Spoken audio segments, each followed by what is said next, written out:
William Desmond was a popular silent leading man of the 19-teens and 20s and was nicknamed the King of the Serials. He made a successful transition to starring in Talkie serials in 1930, but by the mid-30s, he moved to character acting. Why? Join me as I investigate. William Desmond was born as William Desmond Mannion in 1878 in upstate New York to Richard and Joanna Mannion. Richard was originally from Ireland and worked as a plasterer. Sometime during his childhood, William and his parents moved to New York City, where he acted in school productions.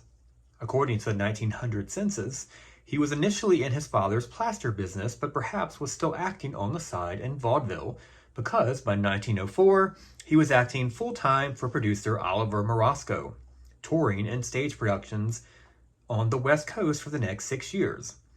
He also appeared in one of Morosco's plays on Broadway in 1906, The Judge and the Jury. In 1910, he went to Australia for a 3-year theatrical tour. Accompanying him was his first wife, actress Lillian Lamson, older sister of Gertrude Lamson, who would soon become movie star Nance O'Neill. Returning to America in 1913, William worked with Morosco again, touring the U.S. and Canada in the hit play The Bird of Paradise, in which he co-starred with Lenore Ulrich. Their stage pairing was so successful that in 1915, Morosco decided to produce a film starring both of them at Paramount, Kilmeny. The film appears to have been a hit commercially and critically and got both actors a significant amount of press. Bill and Lenore were a hit, and Bill decided to stay in motion pictures. He made 2 more films at Paramount in 1915 before signing with Ince at Triangle, and starring with Billy Burke and Peggy in 1916, which was a huge hit and got a rave review in Variety. That same year, he also made an impression starring with Bessie Barriscale in Bullets and Brown Eyes, which was also a hit. William Desmond continued starring in successful films at Triangle in 1916, and by 1917, he was headlining his own star vehicles there, including Master of His Home and The Sudden Gentleman. In all of his films, he played the heroic leading man, moving between comedies, dramas, action films, and westerns. In 1919, Bill, as he was usually called, signed with producer Jesse Hampton and starred in several movies that were released through both Pathé and Exhibitors Mutual. These films included the comedy Life's a Funny Proposition, the adventure film The Mints of Hell, the title role in Bare-Fisted Gallagher, and starring alongside Marguerite de la Motte in the western A Sagebrush Hamlet. Bill remained with Hampton through 1920, starring in 2 hits, a Broadway cowboy and Twin Beds. It appears that Bill then began to freelance before forming his own production company, William Desmond Productions, and starring in Fighting Mad, a western comedy that was released through Metro in 1921. The film got him a glowing review as both an actor and producer in Variety. Despite the film's critical and commercial success, it appears to be the only film that Bill ever produced for some reason. In his personal life, Bill's first wife, Lillian, sadly passed away in 1917 from the effects of injuries that she sustained while they were touring Australia 4 years earlier. In 1919, he married actress Mary McIver. And in 1920, they welcomed their first daughter, Mary Jo, who later became an actress. Their second daughter, Elizabeth, would be born in 1932. In 1922, Bill entered perhaps the most successful period of his career when he signed with Universal, and this period lasted until 1928. Along with starring in several feature films, he also began starring in a series of smash hit Western serials, earning him his nickname of King of the Serials. Interestingly enough, his contract with Universal allowed him to continue to star in films at other studios and also allowed for him and Mary to tour the U.S. in a successful vaudeville act. Some of his popular Universal serials included Perils of the Yukon in 1922, in which he starred alongside Laura LaPlante, The Phantom Fortune in 1923, which also starred Esther Ralston, The Riddle Rider in 1924 with Eileen Sedgwick, The Ace of Spades with Mary McAllister in 1925, The Vanishing Rider in 1928, which also starred Ethelene Clare, and The Mystery Rider, also from 1928, which also starred Darelise Perdue. Highlights of his feature-length films in this portion of his career included Around the World in 18 Days in 1923, The Breathless Moment in 1924, Outwitted in 1925, which was one of the several films that he made with Helen Holmes, and The Meddler, also from 1925. In 1923, he also made a fun cameo as himself, the movie co-star of Mabel Normand, Sue, in the hilarious comedy The Extra Girl. In 1929, at the age of 51, Bill made his talkie debut in the Warner Brothers drama No Defense, playing an important supporting role, supporting the stars who were Bill's fellow silent stars, Monty Blue and Mae McAvoy.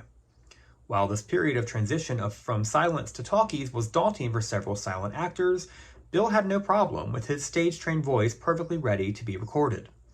But for some reason, Bill chose to leave the movies for a year, returning to the stage full-time with his wife. We do know that, according to bwesterns.com, that Bill sadly lost the majority of his money in the 1929 stock market crash. It could have been that he decided to go back on the stage to spend more time with his wife, and after the couple lost all of their money, he was forced to return to the movies in 1930 so he could make more money to replenish their loss. However, Bill didn't just return to the movies, but also returned to one of his best genres, the Western serial. While Bill is no longer the leading hero of these films, he found a new niche as the older leading man, who often is the father of the hero's love interest, or a kindly older gentleman who needs help from the hero. First, he starred with Tom Tyler in The Phantom of the West, playing a rare villainous role, Martin Blair, who is a wealthy and influential man, and also one of 7 men that could have been a murder suspect.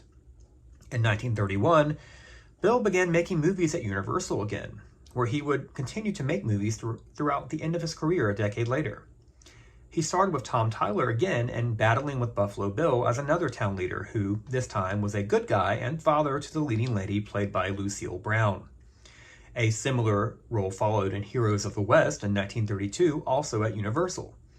In 1933, he played Dave Moran, demonstrating his Irish accent skills, and remember, his father was from Ireland, in Clancy of the Mounted. Also in 1933, he starred in a similar role in a non-Western serial, playing the brilliant scientist Thomas Edmonds, who invents a new anti-gravity device in Phantom of the Air. In 1932, Bill had also returned to Broadway for the first time in almost 30 years, starring in the play 3 Men and a Woman at the Lyceum Theater. By the end of 1933, Bill moved from playing the older leading man of serials to strictly being a character actor in B-movies and more Universal serials, playing similar types of roles that were now more supporting in nature. He continued on for the next 15 years, while his roles eventually began to decrease in size gradually, and eventually he was seen mostly in bit parts and extra roles after 1942, he, nonetheless, was always memorable and always willing to work no matter the size of the role. Some of his supporting role highlights in this phase of his career included Professor Thompson in the 1933 serial Perils of Pauline, Dr. Jim Wilson in the 1934 Western Border Guns, Bartender Steve in the 1936 serial The Amazing Exploits of the Clutching Hand, and Bangor Williams in Overland Mail in 1942, which was also a serial, which also featured his silent leading lady Marguerite de Lamont. You can also catch Bill in bit parts in several films that were hits of the 1940s. He appeared in the background in such classics as Nice Girl in 1941, The Lone Star Trail in 1943, Thank Your Lucky Stars in 1943, and The Egg and I in 1947. Bill's final film role was in 1948's Are You With It? Off the screen, Bill and his wife Mary headlined the Barnett Brothers Circus until 1938 when he suffered a stroke. This could account for his roles decreasing in size moving into the 40s as he needed to probably take it easy physically. Mary sadly passed away from a heart attack at the young age of 43 in 1941 after battling health problems for several years. Devastated, Bill continued to throw himself into his work. Following heart issues of his own in 1948, he officially retired and moved in with his daughter Mary Jo and her family. William Desmond passed away from a heart attack on November 3, 1949 at the age of 71. Both Bill and Mary were interred in the vault in the Chapel of the Pines. Their remains were cataloged recently by Hollywood Graveyard and Silence is Platinum, and their beautiful work in organizing the individual resting the individuals resting in the vault at Chapel of the Pines. You can see William Desmond featured in Hollywood Graveyard's video that also discusses finding Helen Chandler. So we are left with the question, why did William Desmond's starring career lose its momentum in the talkies? Well, I think the major issue was the 1929 stock market crash and the fact that Bill had taken some time off to work with his wife on the stage. As I found with other silent stars, staying away from the screen for a bit at this transition time could sometimes affect their level of stardom. However, Bill's age also could have had something to do with it. He simply had aged out of being the leading hero. That being said, he easily aged into playing the older leading man and eventually becoming one of the busiest character actors of the 30s and 40s. What's great about Bill Desmond's career is that he seemed to not care about the size of the role. He was just happy to keep working almost to the very end. While his constant work could have had something to do with him losing his money in the Depression, there's also evidence that he just loved what he did. As Jerry Blake wrote in his great blog post about Bill, however, any buff who starts to delve into the cliff-hanging productions from those years will soon come to know Desmond's strong and hearty screen personality very well indeed, and will soon realize that he was one of the talking chapter play's most reliable regular actors during the first half-decade of its life. I agree. As I say with many of the actors that I cover, Bill gave some of his finest performances in the B-movie character phase of his career in the 30s and never failed to impress with his brilliant characterizations. There are several of Bill's films available to check out on YouTube, including the majority of his talkie serials. Check out The Phantom of the West, The Vanishing Legion, Gordon of Ghost City, and The Phantom of the Air. While not many of his silent films have survived, sadly, you can watch his fun work with Mabel Normand in The Extra Girl, also on YouTube. Either way, I hope you join me in appreciating just what an artist Bill Desmond truly was. Here's to you, Bill. I must thank BeWesterns.com and the files of Jerry Blake for being such valuable resources for the life and career of William Desmond. Please like and subscribe or follow this account if you want to learn more about the history of silent film stars whose stardom lasted only briefly in the talkies. Up next, join me as I cover the silent to talkie career of Billy Dove. Thank you so much for joining me. Enjoy the rest of your weekend.